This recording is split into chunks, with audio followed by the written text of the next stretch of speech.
Assalamualaikum warahmatullahi wabarakatuh. Apa kabar anak solihah solihah kelas 5 SD Usman bin Affan? Semoga semua selalu dalam keadaan sehat walafiat dan selalu dalam lindungan Allah Subhanahu wa taala. Amin ya robbal alamin. Ingat, pandemi belum berakhir, biasakan mematuhi protokol kesehatan dan menjauhi kerumunan. Untuk materi hari ini, ya insya Allah kita akan memasuki tema 5G subtema 2 tentang peristiwa kebangsaan seputar proklamasi di pembelajaran 3, 4, dan 6, muatan pembelajarannya PPKN. Ya, sebelum masuk ke tujuan, tolong siapkan buku paket dan alat tulisnya. Baik, tujuan pembelajaran kita yang pertama dapat menjelaskan manfaat persatuan dan kerukunan dalam keragaman di masyarakat. Yang kedua dapat menjelaskan unsur kebudayaan di masyarakat. Dan yang terakhir dapat menjelaskan sikap yang baik dalam keragaman masyarakat dengan penuh kepedulian. Ya, silakan dibuka halaman 60 buku paket tematik 5G-nya. Sebagaimana terlihat pada video pembelajaran hari ini, ya, di sini ada tampak tentang perang, memekikan kalimat merdeka. Kita lihat dengan berbagai jenis rupa yang berbeda, ya, dan mereka tetap berjuang menegakkan kemerdekaan di Indonesia, ya, dengan adanya apa? Persatuan dan kesatuan melawan penjajah. Dan ini pastinya tanpa memandang suku, agama, ras, dan golongan. Tidak mungkin kemerdekaan yang kita raih kita dapatkan dengan berjuang masing-masing suku, masing-masing agama, masing-masing ras dan golongan. Itu tidak mungkin. Ya, pertolongan Allah menyebabkan bangsa Indonesia mudah mendapatkan kemenangan. Salah satunya diantaranya tanpa memandang suku, agama, ras dan golongan, ya, melawan penjajah. Dengan demikian, ini adalah cara kita untuk mempertahankan kemerdekaan. Di halaman 60. Peristiwa heroik yang dilakukan di setiap daerah menunjukkan persatuan dan kesatuan dan melawan penjajah. Ya, heroik kan, setiap tempat yang didatangi oleh penjajah ada kisah kepahlawanan dalam melawan penjajah. Semua dilakukan tanpa memandang identitas, suku, agama, ras, dan golongan. Ya, semua bersatu melakukan perlawanan terhadap penjajah untuk mempertahankan apa? Kemerdekaan Republik Indonesia. Persatuan masyarakat Indonesia dapat terjadi karena masyarakat mengamalkan sikap rukun. Ya, kalau rukun semuanya bisa bersatu, saling mensupport ya, saling mendorong, saling mendukung. Jadi kalau tidak rukun, tidak mungkin tercapai persatuan dan kesatuan dan tidak mungkin tercapainya kemerdekaan. Tanpa adanya kerukunan dalam masyarakat, yang khususnya masyarakat Indonesia yang beragam ini, maka tidak akan ada yang namanya persatuan. Dengan menerapkan sikap kerukunan dan saling menghormati, kita dapat mempersatukan keberagaman. Ya, diulang ya, dengan menerapkan sikap kerukunan dan saling menghormati, maka dapat mempersatukan keberagaman yang ada di Indonesia. Ya, beragam suku, beragam agama, beragam ras dan golongan. Oleh karena itu, kerukunan harus dapat diwujudkan dalam kehidupan bermasyarakat. Ya, hal kecil adalah di dalam rumah.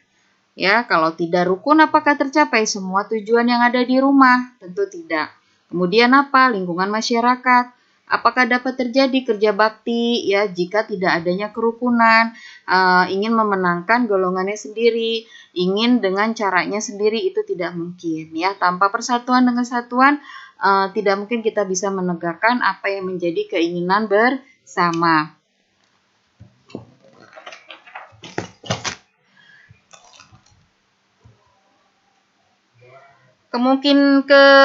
Selanjutnya adalah kerukunan itu adalah kunci utama pembangunan bangsa ya, sebagaimana yang Ibu sudah sampaikan di awal.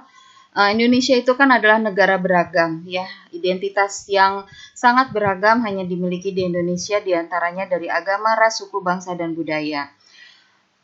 Kunci kerukunan inilah yang menyebabkan persatuan masyarakat Indonesia dapat terjadi karena mengamalkan sikap rukun ya. Ini pengulangan dari yang pertama saja. Sekali lagi, dengan kita mengamalkan sikap rukun, maka persatuan akan terjadi di dalam keberagaman yang ada di Indonesia. Unsur-unsur dari budaya, ya, unsur-unsur dari budaya diantaranya adalah ini ada di halaman di pembelajaran 4, silakan kalian buka halaman 64 ya, menjelaskan unsur-unsur kebudayaan dalam masyarakat. Yang pertama itu, budaya merupakan segala sesuatu yang dihasilkan oleh akal budi manusia. Ulangi ya, budaya merupakan segala sesuatu yang dihasilkan oleh akal budi manusia. Unsur-unsurnya apa saja? Yang pertama, peralatan dan perlengkapan hidup ya, dari mulai sandang, pangan, papan. Sandang itu berupa pakaian, pangan itu berupa makanan, papan itu berupa tempat tinggal. Itu adalah peralatan dan perlengkapan hidup ya, di antara unsur-unsur dari budaya. Yang kedua adalah mata pencaharian hidup. Sistem mata pencaharian hidup adalah segala usaha manusia untuk mendapatkan barang atau jasa yang dibutuhkan. Berupa usaha yang dapat dilakukan antara lain bisa berburu, mengumpulkan makanan, bercocok tanam, perikanan, peternakan, pertanian, pokoknya segala sesuatu untuk mendapatkan barang atau jasa untuk segala usaha manusia itu sendiri ya. Jadi ini unsur-unsur dari budaya diantaranya mata pencaharian hidup. Yang ketiga sistem kemasyarakatan. Sistem kemasyarakatan merupakan sekelompok orang yang merasa satu dengan sesamanya. Ini biasanya meliputi kekerabatan, asosiasi, sistem kenegaraan, atau perkumpulan ya. Misalnya di RT ya, rukun tangga itu kan ada yang namanya Karang Taruna, kemudian ada kepemudaannya, ada PKK-nya, kemudian dalam tingkat tingginya ada rukun warga, kemudian ada Linmas, ya, Linmas apa? Lingkungan masyarakat, ada lembaga kemasyarakatannya, dan itu semuanya ada sistemnya, ada caranya. Yang keempat adalah bahasa. Bahasa merupakan wujud budaya yang digunakan manusia untuk saling berkomunikasi atau berinteraksi baik secara lisan, tulis maupun bahasa isyarat. Ya, dan di sini kita sebagai warga negara Indonesia yang baik, kita menggunakan bahasa Indonesia sebagai alat komunikasi nasional. Ya, ingat ya, nasional artinya untuk bahasa secara umum. Kalau untuk di rumah atau dengan kerabat sendiri boleh kita menggunakan bahasa yang adat kebiasaan kita berasal. Selanjutnya adalah kesenian. Kesenian adalah ekspresi manusia akan keindahan yang dapat dinikmati dengan mata atau telinga, ya. Kemudian kesenian itu sendiri dapat dibedakan menjadi 3. Ada seni rupa, terbagi atas berapa? 1, 2, ada 4 ya. Seni rupa, seni suara, seni tari, dan seni drama. Ya, ini tentang kesenian ya. Banyak rupanya dan modelnya yang ada di Indonesia ya. Kemudian selanjutnya adalah unsur dari budaya, sistem pengetahuan. Pengetahuan adalah segala sesuatu yang diketahui manusia tentang lingkungannya. Segala sesuatu yang diketahui manusia tentang lingkungannya.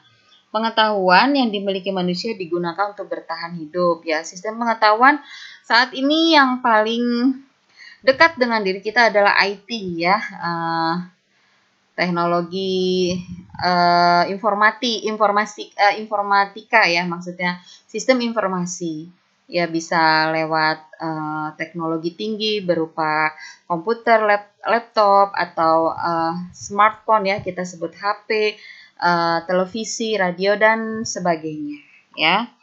Religi atau kepercayaan. Nah, ini adalah suatu bentuk keyakinan manusia terhadap Tuhan Yang Maha Esa ya, berkaitan dengan agama yang dianut. Sebagaimana kita ketahui, Indonesia memiliki 6 kepercayaan yang diakui oleh pemerintah, yaitu Islam, Kristen, Katolik, Hindu, Buddha, dan Konghucu ya.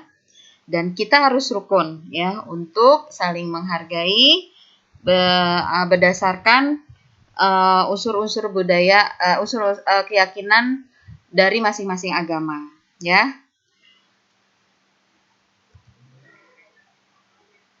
Nah, sikap baik dalam keragaman masyarakat dengan penuh kepedulian. Kalian bisa buka di pembelajaran 6 halaman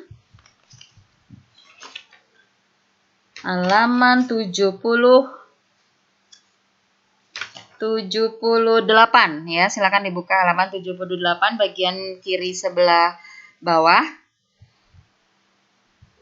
Di sini kita lihat gambar yang sudah sangat familiar ya, artinya kita sudah sangat mengenal wajah ini. Siapakah beliau? Ya, beliau adalah Bapak Presiden Republik Indonesia pertama, Insinyur Soekarno atau biasa dipanggil dengan sebutan Bung Karno.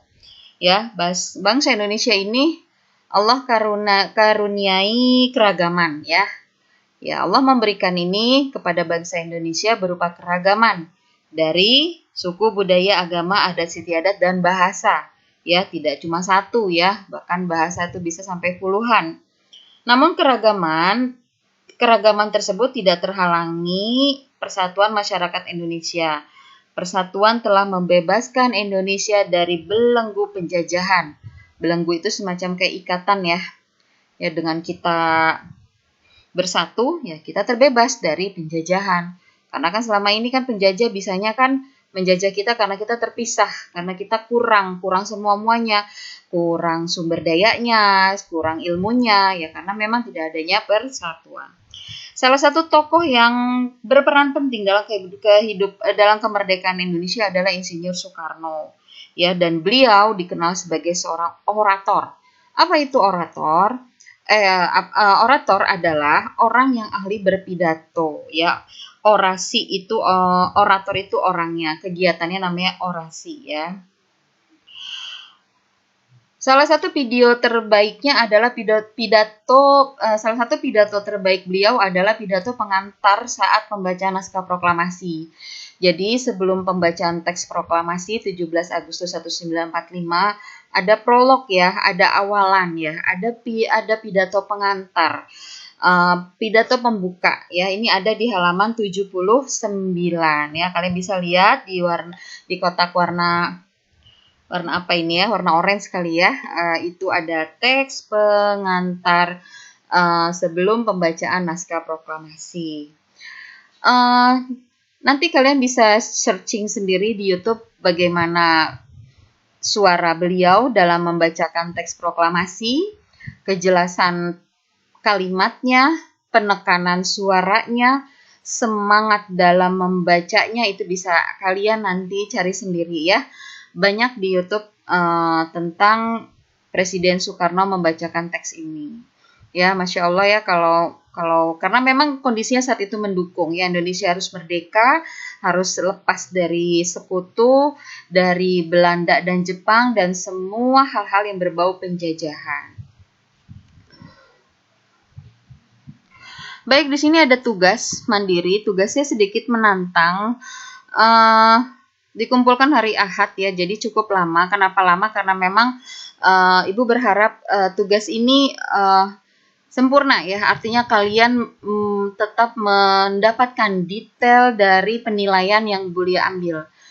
Di sini kalian tugasnya cuma membaca teks, bukan cuma ya, membaca teks proklamasi, tapi bergaya ala Bung Karno ya. Jadi kalian tidak membaca seperti baca buku ya, kalian harus benar-benar menghayati teks proklamasi ini sebagaimana Bung Karno membacakannya dan wajib dihafal. Boleh pakai gaya ya. Indikator penilaiannya itu yang pertama kejelasan kalimat. Jadi ngomongnya nggak boleh kumur-kumur, apalagi cepat kayak kereta api itu pasti nilainya berkurang. Yang kedua intonasi kalimat yang dibaca. Adanya penekanan-penekanan ya. Makanya kalian harus membuka YouTube bagaimana sih Presiden kita membacakan teks proklamasi ini. Yang ketiga volume suara harus jelas. Kalian merekamnya nanti harus jelas ya suaranya. Jangan sampai Ibu cuma lihat gerakan kalian tanpa ada suara. Yang keempat pakai gaya ya, pakai gaya. Ya, bacanya tidak tegang juga ya, agak rileks ya. Usahakan ada gaya yang disampaikan ketika menghafal teks tersebut. Yang kelima ada kostum. Di sini kostum tetap untuk yang muslimah, untuk yang akhwat menggunakan baju muslim, cuma didukung nuansa kemerdekaan. Ya, kalian tidak perlu harus membeli baru ya. Kreativitas juga Bulia berharap kalian lebih berkreatif, asal unsur-unsur kemerdekaan bisa masuk seperti warna merah putih, ya, baju atau apapun kalian siasati ya sebaik mungkin. Pokoknya kostum. Tapi kostum ini opsional ya. Artinya kalau kalian menginginkannya sebagai tambahan penilaian di nilai kalian, maka silakan. Tapi Bu, saya cukup memakai baju yang sopan, baju batik misalnya, atau atas bawah, atau yang biasa saja seperti para paskibraka ketika mau mengibarkan bendera di 17 Agustus. Oh, it's okay gitu, nggak masalah. Cuma memang ada indikator penilaian, dan Bulia mau kalian semua sahabat habis indikator penilaian ini biar nilainya maksimal ya. Temanya detik-detik membaca teks proklamasi ya. Tolong kerjasamanya sama orang tua atau kerabat yang ada di rumah, bisa kakak atau adik. Kalian sebelum memulai video harus punya, dulu kita pernah kan di bahasa Indonesia yang namanya bikin scene ya, scene apa sih namanya? Awalan untuk kita membuat suatu iklan, itu kan harus ada item-itemnya yang harus kita sampaikan ya. Nah, itu harus kalian buat dulu prolognya ya, seperti apa kalian berdiri dulu, berjalan, kemudian kalian menghadap kamera atau apa, itu harus kalian pikirkan dulu ya. Pokoknya cari sebaik mungkin, sesempurna mungkin ya, sehingga penilaian yang Bulia ambil juga tinggi nantinya ya. Paling lambat dikumpulkan Ahad jam 5 sore, Senin, Selasa, Rabu, Kamis, Jumat, Sabtu, Ahad ya. 7 hari itu bukan waktu yang sebentar. Jadi kalau masih telat, terus udah telat nggak maksimal, berantakan ya, berarti kalian tidak disiplin ya. Siapkan diri kalian untuk tugas mandiri yang satu ini. Alhamdulillah materi hari ini sudah selesai. Biasakan bertanya, mencatat, dan mengulang materi yang Bapak Ibu Guru kalian sampaikan. Sampai berjumpa di pembelajaran selanjutnya, insya Allah. Merdeka atau mati. Barakallahu fiik. Assalamualaikum warahmatullahi wabarakatuh.